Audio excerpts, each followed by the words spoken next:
Hi friends, மலாப்பழம். அதாவது இது நம்ம ஊரில் வெள்ளரி பழம் பாவை, குண்டு வெள்ளரி பார்த்துருங்க.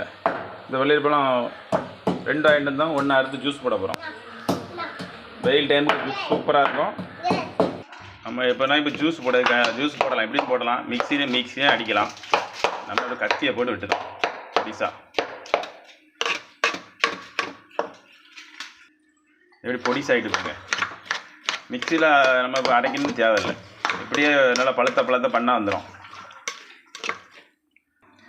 இப்போ நாங்கள் இனிப்புக்காங்க எங்கள் ஊர்லேருந்து வாங்கிட்டு சர்பத்து சேர்க்க போகிறோம். கொஞ்சம் இனிப்பு சீனி போடலாம். அப்படி இதுவும் சீனி தான். அதனால் கொஞ்சம் போட்டுக்கணும். நிறைய போடாதுப்பா. ஓகே. வச்சு அப்படியே கிண்டிக்கிட்டே இருக்கணும். நான் இப்போ குட்டி குட்டியாக வெட்டணும்ல, கத்தியை வச்சே இருக்கணும்.